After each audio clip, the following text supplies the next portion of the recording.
Okay, hello everyone, and welcome to the May edition of the Business Leaders Spotlight by Next Gen Marketing Group. Really appreciate everyone being able to attend today. I know how busy people are, and so really grateful that you could show up. We are thrilled this month to feature Don Travers, who is the founding partner of Paquette Travers. They are an amazing law firm in 5 different cities and doing work beyond those 5 cities: Kitchener, Waterloo, Guelph, Cambridge, Milton. And proud to say that we have been able to work with Paquette Travers for over 6 years now as a signature client. So we absolutely adore this company. We do all kinds of marketing for Paquette Travers. And we've been on a wild and wonderful ride together as the firm has continued to grow in all their cities, bring on new partners. Brian Mays, Nathan Smalling, Tiffany Guillaume. So a few of those people are able to join today, and some great people who have been with the firm for many years. Today's celebration of the firm and Don's leadership is really around a great story of a culture of teamwork, the Platinum Rule, which maybe I'll ask Don to chat a bit about, and leadership in an industry where it is and can be very competitive, what they have done through the pandemic, and also chatting a bit today about how real estate is faring right now through the pandemic, the rise and the fall of the crazy roller coaster. And without further ado, I wanted to turn the mic, if you will, or the camera over to Don. And it'll be a very entertaining, I'm sure, as I know Don in true form, the next 15, 20 minutes as he chats. We're going to go back and forth with some questions and answers. And then I'm going to open up the floor and just ask everyone to jump in and ask your questions that you may have of Don. It could be about a topic that he has discussed today, or anything that you may have on your mind. So without further ado, again, over to Don. Don, take the floor. We'd love to hear from you. Maybe tell everyone in your perspective how things are going for yourself, Paquette Travers, and real estate right now. Yeah, well, thank you, Lori. And I didn't realize you'd been with us for 6 years, but thank you very much for all your input over those 6 years. Thank you. We've had a run. And we're very pleased with all the support we get from you, obviously. 40 years ago, Barry Paquette and I founded Paquette Travers. I had just been elected to the regional council, and the firm I worked for was a large firm. They were the city solicitors for Waterloo and some of the townships. And apparently I rubbed the mayor of Waterloo the wrong way a little bit, and some of the township mayors acting on behalf of the best interests of the city of Kitchener.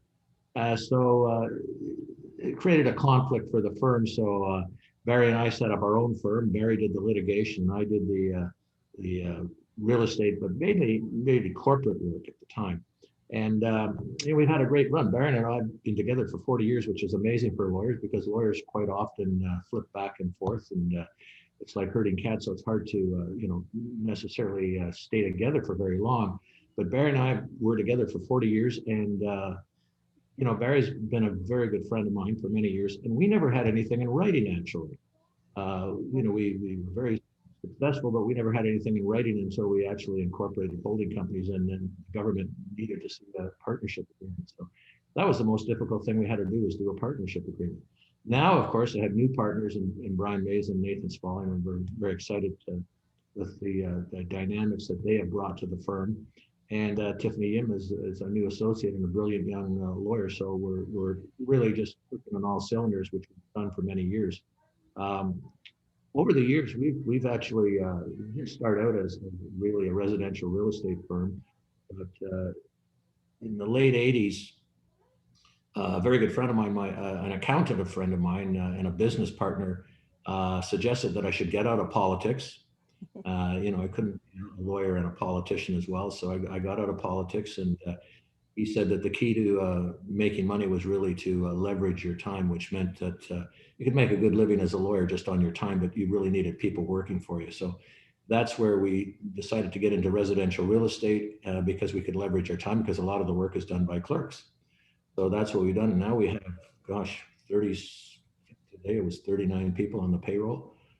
So we have a lot of clerks, a lot of really good people, and really the key to our success is having great people. Mm-hmm. I think platinum rule, and you mentioned the platinum rule is to do, the golden rule is to do unto others as they would do unto them, as you would do unto yourself.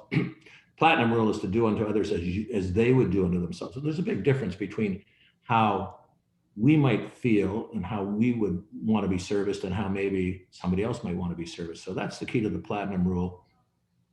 And that served us well. And I really learned that really from my time as a municipal politician. I learned to put myself in my constituents' shoes because I wanted to get reelected. And it also had great application to law where you would sit down with a client and you think, well, what do they want? You try to read them and what do they want? Not what I want to give them, but what do they want and how can I make them happy? And it's worked tremendously well so that now and for the last, really since you started working, probably for the last 10 years, we're probably the second or third, one time we were the first, but probably the second or third largest residential real estate for the province of Ontario. And I'm told like we're within the top 5 in Canada. Amazing. So yeah, it really is. I know that I had a vice president of Terranet, who's the land registry system, come up and see me and take me to lunch. And I wondered why he was taking me to lunch. And he said, well, I just wanted to meet you because I was really surprised that there was, a law firm outside of the Toronto area that was the third largest user of our system. I said, well, there's a world outside Toronto. I know Toronto doesn't believe that, but we believe that up here.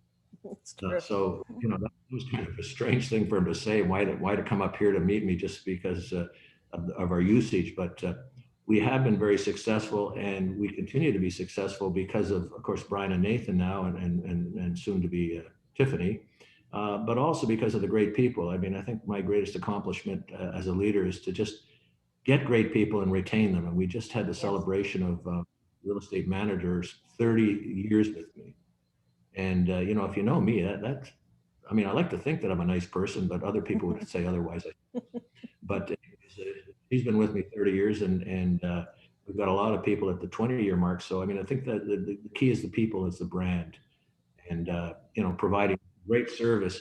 And one of the keys to the service that we provide, I think, is that we've tried to always differentiate ourselves. I thought when I started out, why would somebody deal with me rather than somebody else if I was the same as everybody else? And I didn't want to be the same as everybody else. And so we made sure that we differentiated ourselves. And one of the things we did very early on in the residential side was, I hired a receptionist from a large real estate office and I made her my marketing and promotion person.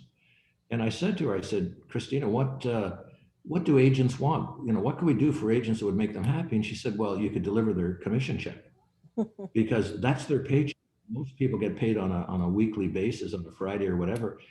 Realtors only get paid when that commission check arrives. That's right. And there's lots of lawyers who hold on to that. At the time, Canada Trust, it all had to go through London, so they didn't get paid for weeks. A lot of lawyers would hold on and they would complain that lawyers would hold the check and they'd have to, call them and call them and call them. The lawyers say, yeah, we'd get to it. The lawyer would wait until they were reported on, et cetera. And we just started delivering the checks. And so I would deliver them personally. And it was just a fun thing to do, but it was also a good thing because I'd be in these real estate offices and they'd see me there and they'd say, well, what are you doing here? And I'd say, well, I'm delivering a commission check. And so that's really what got the ball rolling. Was just differentiating ourselves and doing something different than other lawyers. Nobody else did that. I don't think anybody does it today, really. Now we wire the checks to them, but they know they're going to get it and they're going to get it quickly. Having a marketing person, just, constantly having that constant marketing, because we got into the residential real estate because we were doing a lot of bank financings, et cetera, but they would come and go. You'd have one, you'd have a big loop and then, you'd have a valley until, the next deals came in. And so the residential real estate just filled in the valleys. And, but I felt that in marketing, and you'd be the expert on this, not me, I certainly wasn't an expert at the time, but marketing, I think you have to be constant. You have to have the same message again and again and again. And as by having that person out there, if I couldn't go and have lunch with a banker or a realtor, I had somebody that could do it for me. And if I couldn't play golf, I had to go and play golf with people. So just having that constant marketing, having somebody out there once again that nobody else did. And I'm not aware of anybody doing it today really well. I think there's one other law firm now to copy. They say plagiarism is a great compliment. So I guess it's a compliment. But yeah, that's really the key thing is just focusing in on your referral sources, agents, mortgage brokers, and bankers, and then constantly, staying in touch with them, which is what we've done. And I guess always trying to get better. I think the key thing is to always try to be better. And I think maybe a divorce helps you out in that area. I mean, if you fail at your marriage, you figure that maybe you need a little work. So I felt that I needed a little work, so that's transposed right into everything. So we're always trying to try to improve and always try to be on the leading edge. Unfortunately, because of our volumes, uh, when Terranet's bringing in a new product or whatever, they will come to us and we will test it. We'll sort of test it for them, and they'll train our people so we can test it because certainly in our market area, in this area, the region of Waterloo, et cetera, and this is a great area for tests because we're just sort of the right size for tests apparently. Mm-hmm. In this area, if we're not involved in it, really it won't work because we have such a large share of the market. So we do have advantages. Size gives us that advantage, and we have advantages with our suppliers too, title insurance companies and that. I mean, they know we have a large volume, so they're prepared to work with us, and they're very accommodating. So that's certainly a big help too. One of But the things I've noticed, if you don't mind me adding to that, in terms of the perception from the outside, right? It's great to have the brand vision from the inside, but I find you also project that outwards, and the market really understands this strong relationship that you have. The people that have been with you for years. The agents that you work with keep coming back. There's a great reason for that. I believe that you have a very personal touch on the market. I've always felt that there's a human side to Paquette Travers. Some of the other law firms out there, I think what's different is sometimes people feel more like transactions in their business, but I feel that Paquette Travers really has a personal touch that everyone is special. I think every customer to you is special and treated so well. So they keep coming back, which is the greatest thing you could wish for in a business, is to have a bit loyalty and to have a referral base. So I really commend you on that because I think that that's served you very well. They always say if you have your referral machine, I guess, working for you, you don't have to market. So you continue to market and do great things out there and always leading and innovating. But I love the fact that you're seen as a leader who cares and a firm that cares. And everyone I've ever worked with there, that certainly is the case. So again, I think that that's done you very well. So wanted to ask you, move on to a second question. So in the past year and working with you, year and a half, I know that the pandemic has brought new challenges from an operational standpoint. Certainly in the real estate market, we've seen the inability for agents to be able to do, say, open houses or even come in and close deals in a personal way. So can you chat a bit how you were able to pivot through the pandemic operationally and I guess adapt and shift your ways of doing business to still provide that high level that you do? yeah, it's the pandemic last March when this hit. It just took us all by, I guess, surprise. We didn't, in fact, took the government by surprise too, and I guess it shouldn't have, but it took our health officials by surprise too. And you didn't know what you're going to be faced with. So I mean, we had our pivot initially was to reduce our cash flows, and to do that, we reduced working hours. We laid off some people and to try to save cash.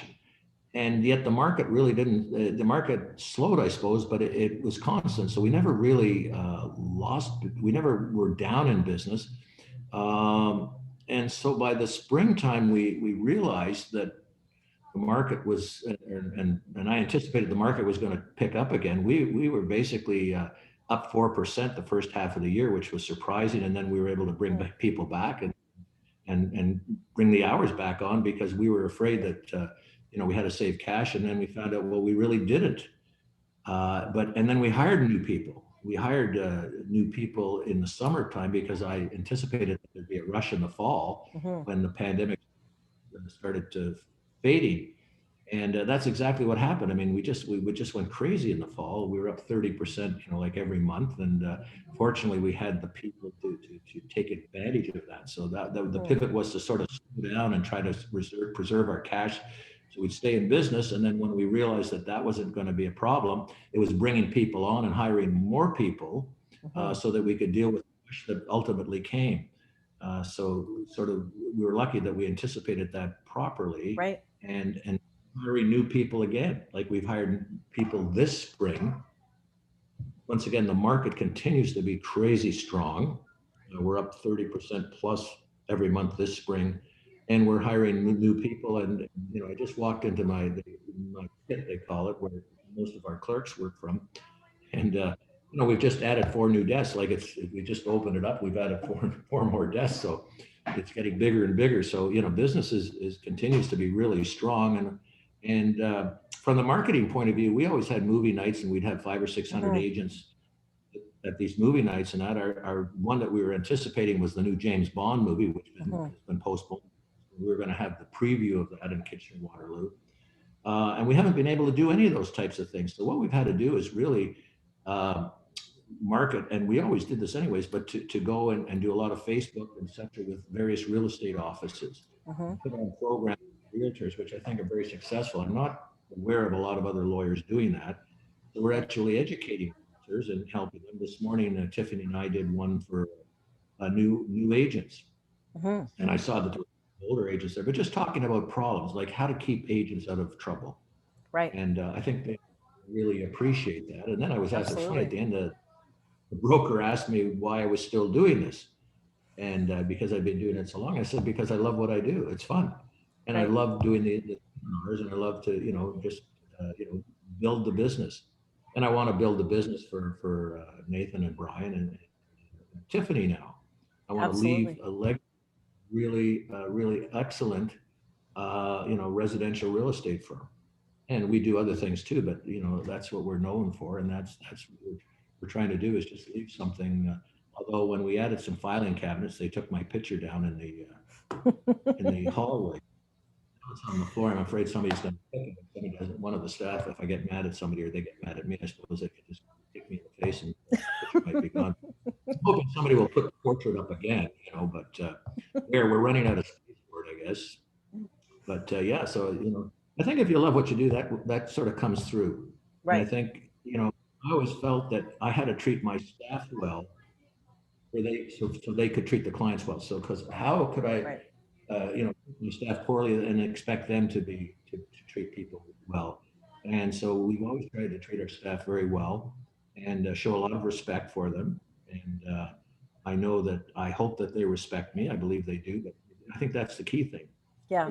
We don't necessarily have to be buddies or friends, etc. But I think the key thing to being a leader and to being successful is that you have to earn the respect of your staff. Yes. And when you earn that respect, you have to respect them too. And you have to see their strengths and their weaknesses, and you have to be aware of your own strengths and weaknesses. Yes. And certainly I have lots of weaknesses. One is in technology. So I have people, that are tech savvy. I'm starting to realize that and I'm not very good at social media, but I have a very good social media platform, thanks to you, because we anticipate that where things are going, and that's where they've certainly gone. So, well, thank you. Yeah. And, it's all about having a good team, for sure. It's good to surround yourself with people that are experts in different areas. I think it's the right thing to do. Yeah, and I think with my partners, it's also I think one of the strengths is that we appeal to different people, and we're different. I don't want clones of myself. I want people that are different, people to tell me where they think we should be going, and I listen. And we might not go exactly where they want to go, but I listen to other people, I listen to the staff, and I respect their opinions. We don't always have to agree, and that's the key thing, is you can disagree but still respect people and still be on perfect terms with people. And I think that's what we've been successful to do. And the amazing thing is we've just hired, in the last, I guess, year, we've hired 2 really excellent clerks, senior clerks. They're very hard to come by. There's a huge demand. They've actually come to work for us, and they've taken less money. And one came because she wasn't happy with her previous employer. She felt she was always being bullied. And so she came substantially less money to work in our office, which I think was a kudos for us. And we had one recently come to us, and the same thing, took a pay cut of $8,000 to come and work for us because she didn't enjoy the work environment that she was in.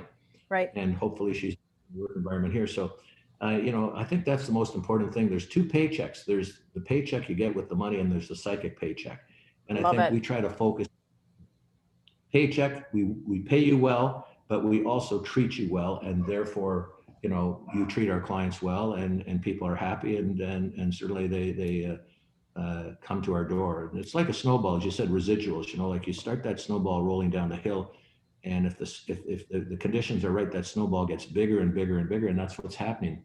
Our practice gets bigger and bigger because of the synergies that we've built up already, Yes. and we're trying to always keep on building. We're not laying back and say, yeah, we've got too much business. No, we've got an awful lot of business, but we want more. I love it. So I want to switch gears for a minute to the pandemic in terms of the real estate market. So it's, as we all know, it's kind of out of control right now. People are selling high, but they also then are forced to buy high or downsize to make a little money off their investment or the equity. So talk to me a little bit. I think people are kind of wondering right now, is it the right time to buy, sell, invest? How would you advise people based on the current market? Is it a good time to sell high, buy high? Is it a good time to stick and stay? Is what's your prediction in a year, 2 years from now? Is it going to cool down? Just want to open it up to some thoughts, because I think things have changed. I think when the pandemic started, people thought, oh gosh, people will not be buying new homes because they're going to be preserving and conserving cash. But we're finding that people are actually putting a lot more money in the bank right now, which is odd because they're not traveling and their kids aren't in sports. So actually now we're finding people are investing in homes and pushing the price up. So would love to get your perspective kind of on real estate for people that see this webcast afterwards and are wondering, gee, what do I do? Well, it's interesting that you mentioned that, because I just read a book from a friend of mine, Faisal Susiwala, who's the top Remax agent in Canada. Actually, I think he's the fifth largest in the world, out of Cambridge. Yeah. So incredibly successful. And the first thing he says, one of the things he says in the book is nobody knows where the market's going. So if anybody says they know, they're crazy. They don't know. And certainly I don't know. I just know that people have been talking about, when the pandemic hit, CMHC said, house prices would drop 18%. And I had clients calling me saying, oh, we don't want to close. We don't want to close. And I counseled them against that. I said, if you don't close, you're locking in your loss, Right. Or if you sell now, okay, you've locked in your price. And I said, these things tend to come and go, and there might be a drop, but I think it'll come back.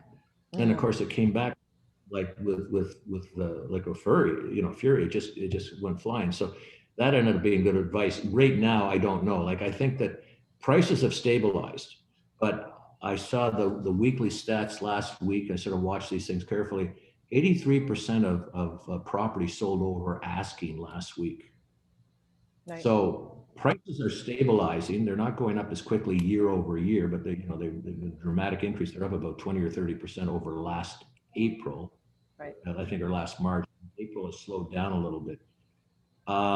With the interest rates being where they are, I think the market's just going to keep on running. But I think there's a lot more inventory. Before that, it was a seller's market. There was very little inventory. The inventory is very tight. Now the inventory is really opened up. There's a lot more on the market. And therefore, I think that's why prices have sort of stabilized. So probably from that point of view, it's maybe not a bad time to buy, as long as I'm not sure it's a good time for investment, but I just remember your early 80s. April 1990 was the peak of the market, and there was a lot of froth, a lot of speculation in 88, 89. People were buying homes and flipping them and making big dollars. And I know homes in Brampton and that area. Like new homes, the builders wouldn't close on the home. They said, "Oh, we can't complete the home in time. We can complete it a month from now if you want to pay an extra $50,000," because they really wanted the person not to pay the extra $50,000, because they probably could sell it for an extra $75,000. Those were the prices in those days. I'm concerned now that prices have got to the point, and costs have got to the point where And, maybe they've peaked now, and then the question is, are they going to drop? I don't think they're going to drop because of the interest rate and the pent up demand like they did in the 90s, because in the 90s, for the next 5 years, people were underwater. It took 5 years before the market regained the same price, because we'd look at title searches and we'd see when they sold it. Oh, you sold, you bought in April 90, okay. And now you're selling in 95, and yeah, you're selling for the same amount that you paid for the house. So you're Right. back to I don't think that's going to happen this time, but I don't think we're going to see the same dramatic increases, because I don't think it's possible. Trees don't grow to the sky. And I was talking to my neighbor the other day, and he said, "Well, I don't usually quote Joseph Stalin, but Joseph Stalin said trees don't grow to the sky," and that's true. Nothing goes to the sky. So I think right now we're probably in a lull period. So probably it's not a bad time to buy, but I wouldn't expect like a big 20 or 30% increase over the next year. Okay, But I great. wouldn't expect. So but it's anybody's guess. As I said, nobody really knows. When CMHC last spring said that the market would drop by 18%, obviously there's supposed to be experts in their field, but they were completely wrong. So Right. I certainly wouldn't hold myself out as being any kind of an expert here. But I think now is probably not a bad time to buy, but just don't expect big, fantastic increases.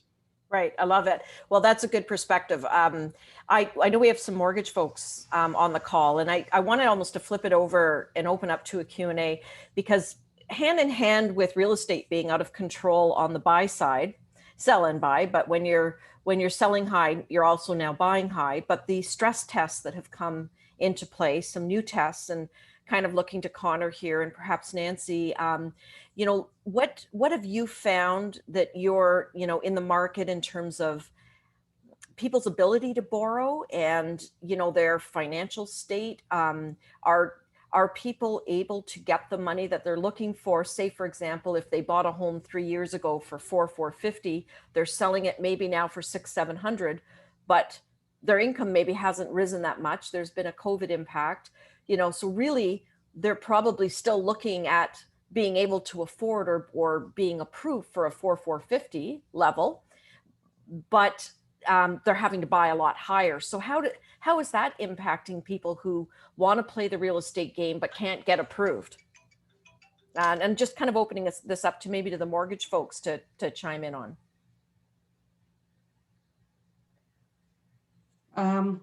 Yeah, with the stress test coming up, it's going to increase it over to 525. Hold on, sorry.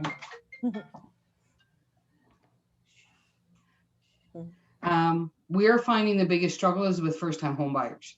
That's what our biggest struggle is. A lot of people have equity in their home that they can turn around and put down the 20% or, give them enough to qualify. And these are second, third-time home buyers that have more established jobs. Their income's a little higher. You know what I mean? Mm-hmm. It's the first-time home buyers that are struggling. They have 5%. They worked hard to save it. They don't have family that can help them, and they can't get into properties. Right. Right. That's what I'm seeing. Are you seeing a lot of people being turned down because of the stress tests, the increased demands, I guess, for regulated, process and proof of income, and the 10% down versus 20%, et cetera? Not turned down, but they qualify for less than what they want, right? So, right. They qualify for a purchase price of $350. Well, I'm telling you, that's not going to happen in Kitchener-Waterloo. Right. So it definitely limits their ability to get into the market at all at this point.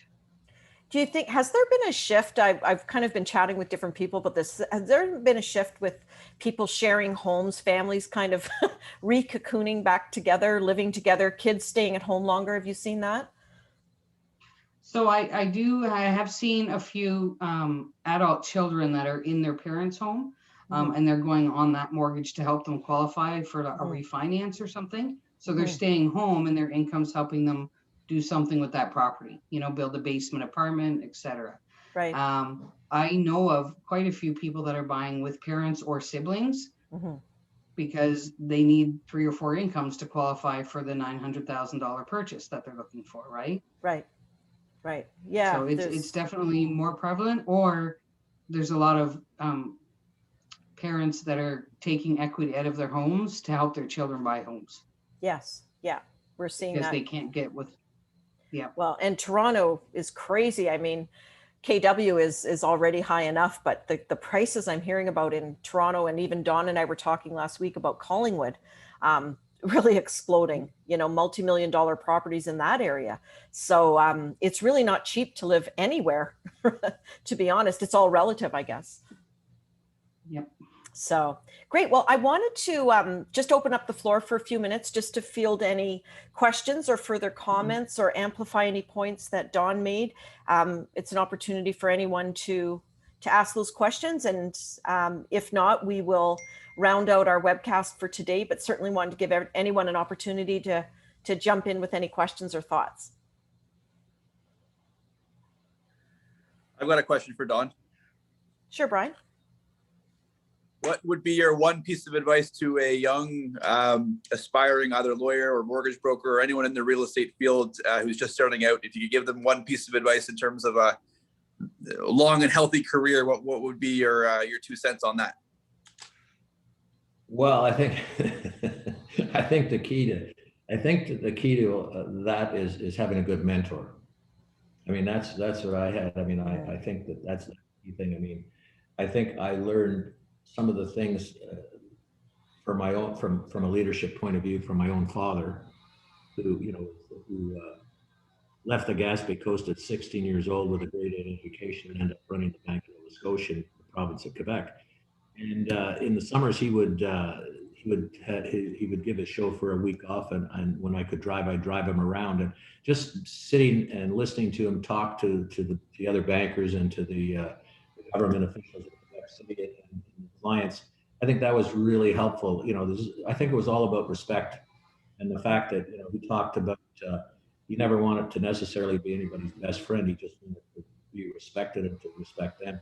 Mm-hmm. And I think that's so just having that mentor. And then when I started out as a lawyer, I had a very good mentor too. So I think that's the key thing, is just have people that can sort of guide you to take you along.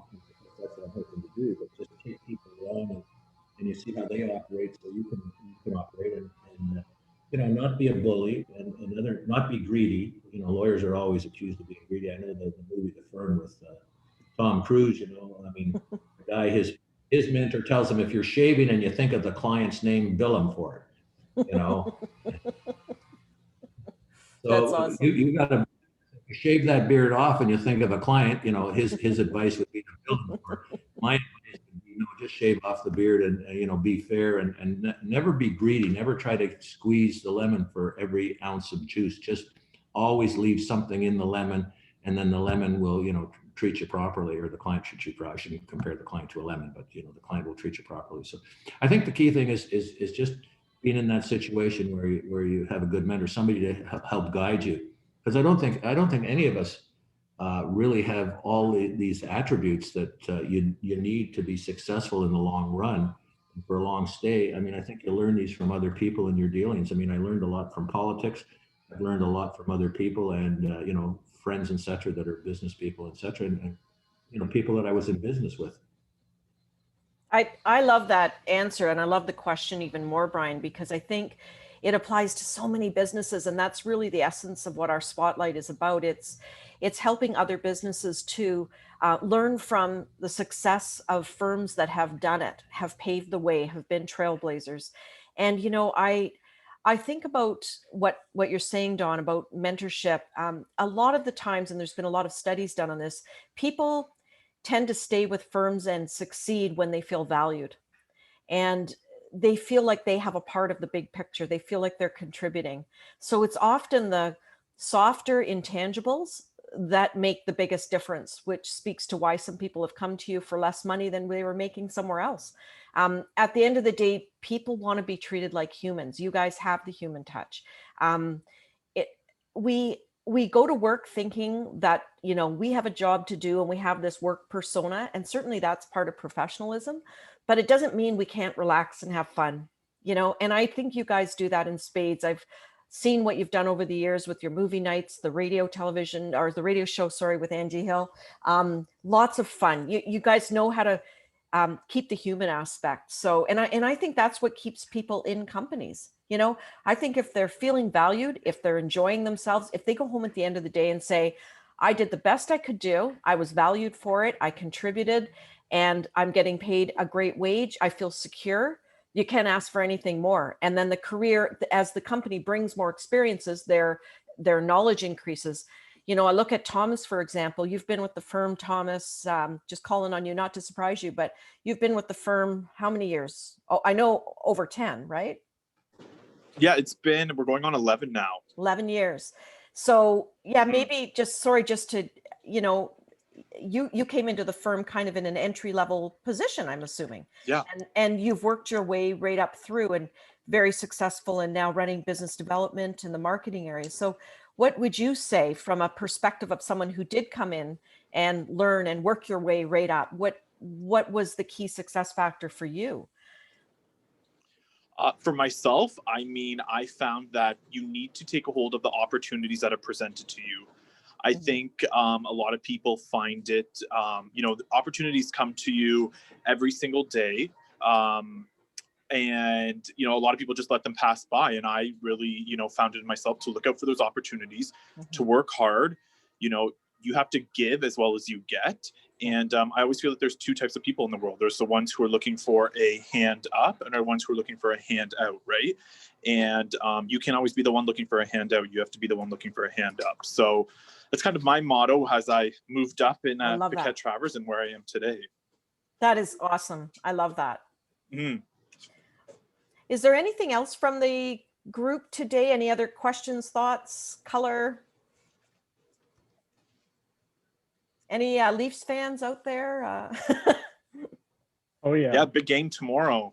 I guess so. I did have a question. Sure, Connor. Now that you bring it up. So you were talking a lot about differentiating yourself, like that really human aspect to it. What would you say was the biggest challenge from like the marketing side of that? So really like pushing that message to like get people like on the team as well as get clients. What would you say was the biggest challenge in implementing that? I think probably the biggest challenge is just to do it. I have talked to other lawyers and they said, oh yeah, we thought of that. When I did some things and that, they'd say, oh yeah, well, we thought of that. And I just say to them, yeah, you thought about it and I did it. And I think that's the thing is when you have an idea, implement it. And it just, you have to sort of be prepared to go outside your comfort zone. I think, some of the things, we did, because lawyers didn't usually spend a lot of time going out for lunches with people. A lot of lawyers didn't do it. I thought it was a smart thing to do, but a lot of lawyers didn't have movie nights. Lawyers didn't do things like that. And so I've always been prepared to be different. And, I am different. And I wanted to be different. I wanted to let people know that I was different. That I was they could decide whether I was better or worse. But some of the things I did would offend other lawyers. I did a lot of work for the Bank of Nova Scotia in the special refinance program, and they would advertise it as $99. And other lawyers would come up to me and call me and they say, well, we wouldn't work for $99. And I said, yeah, I know. I don't know why I do that, but it's just one of those things. What I didn't say was the bank wasn't paying me $99. That's all the client was paying for the refinance. And this is going back years now. But I was getting a heck of a lot more than that, and it's incredibly profitable.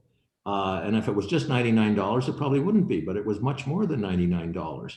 So that's the type of thing where, people would, I suppose, try to put me down for doing something like that. And yet, it opened up all sorts of avenues for me with the Bank of Nova Scotia. I ended up doing a large area of the province for them and made a lot of money. And, but I would just say, yeah, I don't know how I do it, but geez, just one of those things. So you have to be prepared to take some of the heat from your other lawyers, but I never worried about that. I never worried about people saying, oh yeah, well, Travers, he works for $99 and, because I was working for $359, so it seemed like a heck of a good deal when you're doing 90 of these a month or a week, I should say. But those are the types of things that I think you just have to be prepared to be yourself and to go out and be prepared to be different. And I think that, there's all sorts of ways to differentiate yourself. We do it by guaranteeing people satisfaction. No other lawyer will tell you that, yeah, if you're not happy with my service, I'll give you back your fee. But, we do that because we're so confident in our people and our ability that, yeah, I mean, every once in a while you get somebody taking advantage of that. I mean, we have people complaining, well, my name Diane has two N's and you only had one N. And then, we point out that, well, the bank sent it to us with one N. Actually, when they bought the property that we're selling, you bought as one N, but now you bought the first time as one N, you're selling as one N, but you're buying as two N, and you're complaining you want your fee back because we didn't have two N's in your name. Well, some people are just going to try to take advantage of it. And with people like that, so you give them back the fee and say, fine, carry on. But we're really not interested in your business in the future, so don't come back. But we'll stand behind our guarantees as long as it's not completely ridiculous. But I think that's another way of differentiating yourself. Just either guaranteeing or just being different. Just do things that other people don't do. Now you have to, like with the Law Society, there's all sorts of rules on advertising and that, and they've loosened up. We've always tried to be on the leading edge and just trying to do things that people don't do. Just like the way we've organized the practice. People say, well, it's an assembly line. Yeah, it is, because we don't need highly skilled people at data entry at the entry level. We need highly skilled people in the middle of the process, and then we report we don't need highly skilled people at the end of the process. So we're able to be price competitive because we're selling a commodity because of the structured organization and dealing with bottlenecks in that organization. Like looking where's the problems, where are the delays, and then we deal with that. So we run the practice as a business, and a lot of lawyers don't. And so that differentiates us as well. I know other lawyers that have worked for me and have gone out on their own. They do what I do, but a lot of other law firms don't. I mean, we hear, well, the clerk does everything. Well, why would you pay your highest paid clerk, you don't pay your highest paid clerk to make coffee. You should, clerks make coffee for you anyways. But I mean, you know what I'm saying as a metaphor, you don't need a highly paid clerk to ask somebody how they spell their middle name or something. And that's where I think, once again, running the practice as a business and looking at it as a business from a marketing point of view, a promotion point of view, and also from, all the legal aspects, I think has led to our success. Yes. That's great. Thanks very much. I love it. I want to just end on that positive note, just watching our time today. I want to thank everyone for attending, but that's a great question that Connor just asked and Don answered about being different. Right now, standing out is so important because so many people are, for example, in the digital world, they're online. There's a lot of social media fatigue. There's a lot of Zoom fatigue. And if you're saying the same thing as everybody else, it's becoming very cluttered and difficult to kind of put that flag in the sand and be different. So we actually have launched a part of our company called the Authentic Brand. And it's really about tapping into what makes you unique as a person, as a brand, and as a business. And really, that's what Don and everyone at Paquette Travers, to me, exemplifies. They are real, authentic people that do a great job, but the person you're seeing today is the same person you're going to see in the office and the same person on the golf course. It's very authentic, real people. And that's what I think makes businesses so successful these days. If you are yourself and you're professional, then knowing who that brand is and portraying that to the world will naturally bring more business to you. So the ad that we've just launched has a pink flamingo in a sea of gray and white flamingos and black flamingos. And it says, stand out, sell more. And, so I've been challenging all of our clients to find their inner pink flamingo. And once you find your pink flamingo, then get out there, be proud, and just blast it, because more business will come to you the more authentic you are. Tell your story. So on that note, thank you so much, Don. I really appreciate your time today. And I'm thrilled that you're on our webcast as a business leader. We will be putting this out to over 10,000 people on our social media networks. So lots of exposure for Paquette Travers, and well-deserved. And congratulations to everything. Thank you for being a leader in our community and in your business and being such a great leader. And to all the partners, to Brian, to Nathan, and I know to Tiffany as well, who's come on, to Thomas and all his great work, and all the people that have been amazing at Paquette Travers. Keep up the great work and everything you're doing. We're honored to have you as a leading firm in our communities. So thank you. Thank you. Okay, everyone. Thanks so much, Lori. Have a fabulous Thanks, day. everyone. Really appreciate it. And enjoy the sunshine and have a great long weekend. Yeah. I hope Thanks, you'll. you too. Lori, it was a great session. Thank you. Thank you. Bye-bye. Thank you. Bye-bye, guys.